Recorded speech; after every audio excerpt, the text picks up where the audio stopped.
I've been working at this homeless shelter in New Orleans for about 3 years now. It's tucked right behind the old charity hospital, which has been sitting empty and falling apart since Hurricane Katrina back in 2005.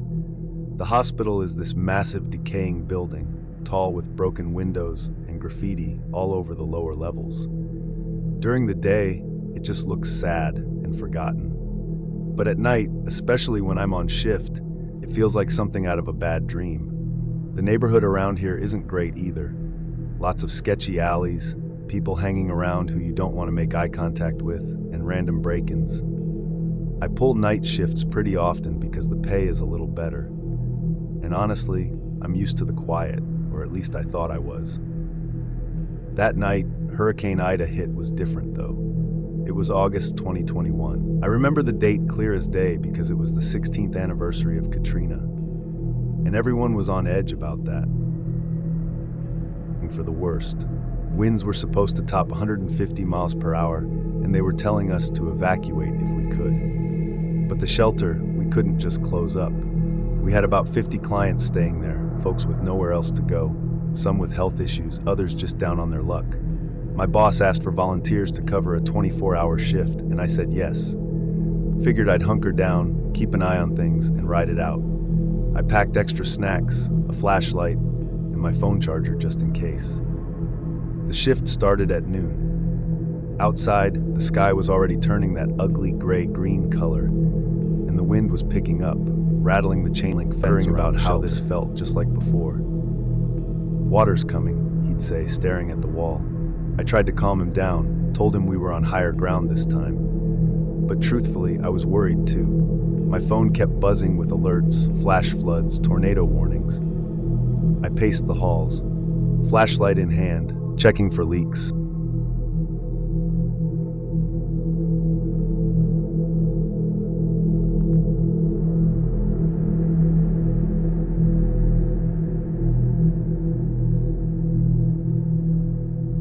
Of it seemed to pass. The wind died down to a steady roar, and the rain eased up. But the power was out across the whole city. No street lights, no nothing. Just blackness outside. Our generator kept chugging along the essentials. It's in the common areas, fridge, that sort of thing. I stepped into the main room to check on folks. Most were asleep or pretending to be bundled up on CS. That's when I noticed the frogs. Thousands of them, croaking like crazy. It was the weirdest thing. In downtown New Orleans, right in the middle of the city, you don't expect that. But after a big storm, they come out from the swamps or wherever, and the sound echoes off the buildings, mixed with the generator's hum. It was this eerie background noise, like the city was alive in a way it shouldn't be. With the stress. Around 5 a.m., I told my coworker I was stepping out for a quick one. She nodded, half asleep at the desk. I grabbed my jacket and pushed open the back door. The air was thick and humid, still smelling like rain and wet dirt. The sky was pitch black, no stars, no moon, just heavy clouds, no city lights anywhere. It was like the whole place had vanished. I lit up my cigarette and leaned against the wall, trying to relax. The shelter's backlot faces right up to Charity Hospital, maybe 50 yards away.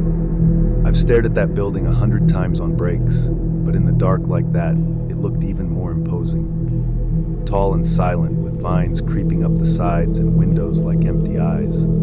I took a drag and glanced up at it. That's when I saw the light up on the second to top floor, maybe the 12th or 13th. Hard to count exactly in the dark. There was this flickering in one window. It wasn't steady like a flashlight or a candle. It was quick, irregular, like an old black and white TV screen jumping between static and pictures. Grayish glow on and off, casting shadows inside the room. I froze, cigarette halfway to my mouth. The hospital's been abandoned for years. No one's supposed to be in there. It's fenced off, doors boarded, and cops patrol it sometimes because squatters try to get in. But with the power out everywhere, no way. And to get a generator up that high, someone would have had to haul it up flights of crumbling stairs in the middle of a hurricane. Impossible. I watched it for what felt like forever. The flickering kept going, a steady rhythm like a show playing with no sound. The frogs were still croaking loudly, the generator whirring behind me, but everything else was dead quiet. No cars, no people, just that light up there in the darkness. I thought maybe it was a reflection, maybe from our generator or something, but no, it was coming from inside. I pulled out my phone, tried to zoom in with the camera, but it was too dark. The picture came out blurry. Part of me wanted to walk over, check it out, but the neighborhood's dangerous, even on a normal night with the storm aftermath. No thanks. I finished my smoke, stubbed it out, and went back inside, heart pounding a little faster than I'd admit. Back at the desk, I mentioned it to my coworker. She shrugged, said, probably just some homeless guy who snuck in before the storm. But that didn't sit right. The next morning, as the sky started to lighten, still gray, but not black anymore, the light stopped. Just like that, clients started waking up and I helped serve breakfast. Earl, the older guy, overheard me talking about it. He chuckled real casual, like it was nothing. That's a ghost, man. Charity's full of them. Folks died there after Katrina, trapped on upper floors. They say the lights come on sometimes, replaying old times. I laughed it off, said I don't believe in that stuff. But when I told my local friends later, guys who grew up here, they all said the same. Ghosts for sure, that hospitals haunted as hell. They shared stories. Nurses seeing shadows in the halls, equipment turning on by itself years ago. It's been years now, and I still work nights sometimes. I used to work the night shift at a gas station on a long, dark stretch of highway back in 2019. It was one of those lonely jobs. You're the only building with lights on for about 20 minutes in either direction. Most nights were just me, a bad radio, and the occasional trucker fueling up. But this one night, a little after 2 a.m., things got weird. It was dead quiet. I was behind the counter trying to stay awake when the bell on the front door just slammed open. This girl comes stumbling in. She couldn't have been more than 17 or 18 years old. She was crying full on in panic. Her hair was a mess, and she wasn't wearing. She ran right up to the counter, grabbing the edge. "Please help me," she choked out. I was instantly wide awake. "What's wrong? What happened?" "Someone's following me," she said, looking over her shoulder at the dark highway. "A truck. A big black truck. It's been behind me since the last exit. He kept speeding up and flashing his lights. He tried to run me off the road." I looked out the big glass windows. The pumps were lit up, but beyond them it was pure darkness. I couldn't see any trucks. "Where is he now?" I asked. "I don't know. I saw him pull off the ramp right after me. He's close. Please, I need to hide." My heart was pounding. This was not a drill. "Okay," I said, trying to keep my voice calm. "Go to the women's restroom. Lock the door. I'm calling the police right now. Go." She nodded and ran, and I heard the click of the deadbolt on the restroom door. I grabbed the station phone and dialed 911. I told the dispatcher what was happening. A girl, a black truck, a possible stalker. They said a car was on its way, but given our location, it could be 15, maybe 20 minutes. I hung up and just stood there staring at the front door. Every shadow looked like a person. Every sound made me jump. After about 5 minutes, it felt like an hour. I decided to check on the girl. I walked over to the restroom. "Hey," I called out. "You okay in there?" "The police are on their way." Nothing, just silence. "Ma'am," I knocked on the door. "Are you all right?" Still nothing. Now I was getting a sick feeling in my stomach. I knocked harder. "Hey, I need you to say something." Silence. I was about to call the cops again when the flash of red and blue lights lit up the parking lot. A state trooper pulled in. I ran out before he was even out of the car.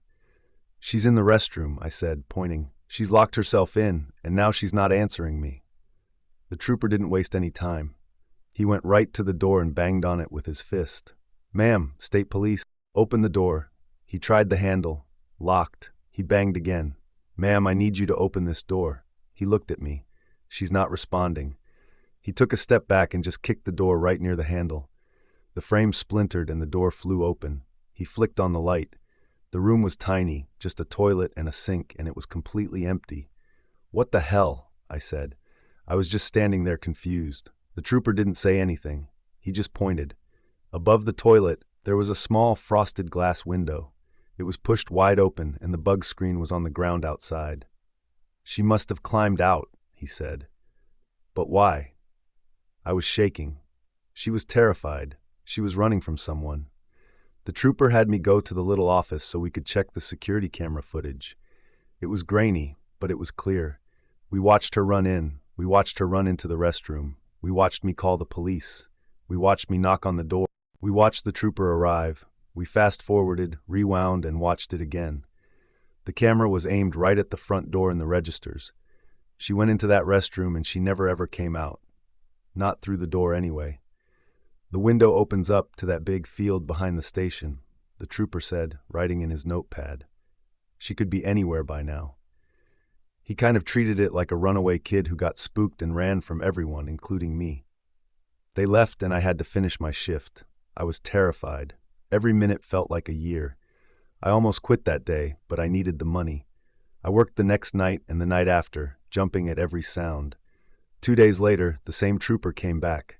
This time he didn't look like he was in a hurry. He looked grim. "I need to talk to you about that girl," he said. My stomach dropped. "Did you find her?" "No," he said, "but we found the truck." "That black truck you mentioned. We're abandoned on a service road about a mile from here. It was pulled into the woods. Looks like it's been there a couple of days." He took a deep breath before he continued. "We searched the vehicle. Inside on the passenger floor, we found a girl's backpack and a cell phone. I just stared at him. I didn't know what to say, but she got away. I said more to myself. She climbed out the window. She ran into the field. The trooper just looked at me, and his face was all I needed to see. "We're not so sure," he said. "That field behind your station, it's bordered by that service road. We think he was waiting for her. I quit that day. I couldn't be there anymore. I still have no idea who that girl was or what really happened to her. But I know she was running for her life, and she ran right into a trap, and I was the one who told her where to hide." So I've been a corrections officer for about 8 years now, but this story comes from my very first year on the job. When you're the new guy, or a rookie as they call you get all the worst shifts. That means overtime, night shifts, and usually you get posted in the least desirable units. For me, that was C Block. C Block is one of the oldest parts of the prison. It's a medium security unit built back in the 1950s. It's all concrete and steel, and the air just feels heavy in there. The paint is peeling, and no matter how much they clean it, it always has this faint, sour smell. You learn pretty quickly that some places have a history, and C Block's was bad. It's just one of those places that has seen a lot of violence, a lot of overdoses, and a lot of suicides. The inmates hate it, and the officers hate it too. I was working a double, meaning I'd be there from 2 p.m. all the way to 6 a.m. the next morning. My relief for the midnight shift had called in sick, and since I was the low man on the totem pole, I got volunteered to stay. By 2 a.m., the entire unit was dead quiet. That's the creepiest time in a prison. During the day, it's loud, yelling, doors slamming, TVs blaring. But at night, all you hear is the hum of the big fluorescent lights and maybe a cough or someone snoring. All the offenders are supposed to be locked in their cells for count, which is where we physically walk the tier and count every single inmate to make sure they're all there. Now in this particular unit, because it's medium security, the cell doors don't have toilets. The offenders have to be let out to use the communal bathroom, even at night. They just have to sign out. It was 2:05 a.m. I was just grabbing my clipboard to start the count on the first level or the flat. The unit is 2 levels, a first tier and a second tier, connected by a metal staircase at the far end. As I was standing at the officer's desk, I saw movement. I looked up and saw an inmate walking down the metal stairs from the second tier. I just sighed.